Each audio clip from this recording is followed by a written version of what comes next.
एक वक्त था जब झारखंड के चतरा जिले का नाम आते ही लाल आतंक की खौफनाक तस्वीर उभरती थी। नक्सलवाद की वजह से इस इलाकों में वर्षों तक विकास की रोशनी नहीं पहुंची, लेकिन आज जब बंदूकें खामोश हैं और नक्सलियों का खात्मा हो चुका है, फिर भी कई इलाके विकास से कोसों दूर हैं। जहां देश में 5G चल रहा है, वहां के दर्जनों गांवों के लिए फोन कॉल करना भी किसी पहाड़ पर चढ़ने जैसा दुष्कर है। यूं समझिए कि यही एकमात्र तरीका है। देखिए हमारी खास रिपोर्ट में। झारखंड के चतरा जिले के कुंदा, प्रतापपुर, लावालौंग प्रखंडों के सैकड़ों गांव आज भी डिजिटल ब्लैकआउट का शिकार है।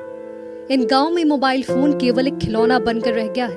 अगर किसी रिश्तेदार से बात करनी हो या अस्पताल में एम्बुलेंस को फोन करना हो तो ग्रामीणों को अपनी जान जोखिम में डालकर ऊंचे पेड़ों या पहाड़ों पर चढ़ना पड़ता है।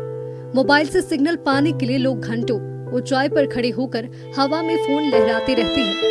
गांव में जब कोई मेडिकल इमरजेंसी आती है तो एम्बुलेंस को बुलाने के लिए भी पेड़ या पहाड़ों की शरण लेनी पड़ती है। वहीं अगर रात का वक्त हो तो कितनी मुश्किल आती होगी, इसका अंदाजा लगाया जा सकता है। नेटवर्क का इतना मजबूरी है कि जब लोग पेड़ में नहीं चढ़ेंगे तो बात हो नहीं पाता है।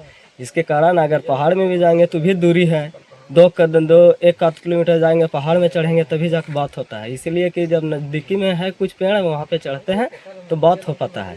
यही है, और बहुत समस्या है नेटवर्क का, कोई भी दिक्कत होने का। गांव में नेटवर्क है या नहीं? नहीं, यहाँ पे कोई समस्या नहीं। गांव में नेटवर्क का इधर देने का अथी नहीं है, और जब बिना अगर पेड़ पे नहीं चढ़े यानी पहाड़ में नहीं चढ़े तब बात ही नहीं होता है। नेटवर्क का इतना दिक्कत है हर एक चीज का।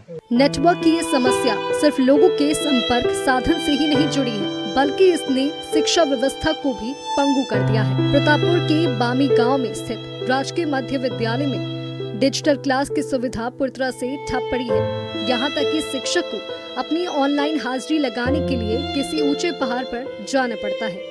अगर सिग्नल मिला तो हाजिरी बनी, वरना गुरुजी गैरहाजिर मान लिए जाते हैं। कोई जरूरी बात करनी हो या मैसेज भी करना हो तो 1 किलोमीटर की चढ़ाई चढ़नी पड़ती है। नेटवर्क का दिक्कत है, जैसे हाजिरी हम लोग को नहीं बन पाता है। हम लोग पहाड़ पर जाते हैं तब बनता है। यहाँ से 1 किलोमीटर दूरी पर जाते हैं, इसके बाद वहाँ पर बनता है। फोन उन भी वहीं पर होता है। 1 किलोमीटर जाते हैं दूरी पर, इसके बाद फिर बनाते हैं हम लोग। मैसेज करने के लिए वहाँ भी जाना पड़ता है, यहाँ से तो हो नहीं पाता है। टावर हम लोग मांग कर रहे हैं कि टावर गड़ा जाए। वैसे यहाँ BSNL के टावर तो खड़े हैं, लेकिन वो महज शोभा की वस्तु ही है। इस मामले में जब हमने BSNL के अधिकारियों से जवाब मांगा तो उन्होंने बताया कि जंगली इलाकों में केवल 700 बैंड लगा है, जबकि सिग्नल के लिए 2100 बैंड जरूरी है। यहाँ तक कि जनप्रतिनिधियों को भी अब तक ये समस्या गंभीर नहीं लगी। वैसे इस बारे में पूछे जाने पर चतरा विधायक ने आश्वासन दिया है कि वे जल्द ही BSNL अधिकारियों से मिलकर इस डिजिटल वनवास को खत्म करने की कोशिश करेंगे। इस संदर्भ में BSNL के जो अधिकारी GM हैं, सब ऊपर में जो अधिकारी हैं, उनसे हमारी वार्ता 1-2 दिनों के अंदर में हो जाएगी, और निश्चित तौर पर मैं विश्वास दिलाता हूँ कि इसका समाधान कैसे निकलेगा।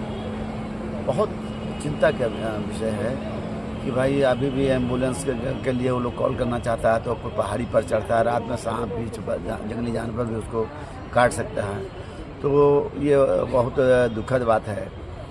हम लोग कैसे इसको सुगमता से निकाल सकते हैं रास्ता, लेकिन ज़रूर हम विश्वास दिलाते हैं कि 1-2 महीने के अंदर इसका समाधान। अब तो टावर लगेगा, टावर काम नहीं कर रहा, और अभी भी बहुत जगह में ऐसे जैसे घर पर लोग बसे हुए हैं आज से नहीं, जहाँ पर कोई रोड भी अभी भी कई गाँव में नहीं है। आज के तकनीकी युग में सैकड़ों गांव एक अधफोन की सुविधा से भी वंचित है। इस पर यकीन करना मुश्किल है, लेकिन आदिवासी राज्य झारखंड में विकास की यही जमीनी सच्चाई है। बिरहोर, गंजू और भोक्ता समाज के आदिवासी लोगों के लिए फोन और नेटवर्क जैसी बुनियादी सुविधाओं का भी अभाव न सिर्फ दुखद है बल्कि शर्मनाक है। मोहम्मद रिजवान, नक्षत्र न्यूज, चतरा।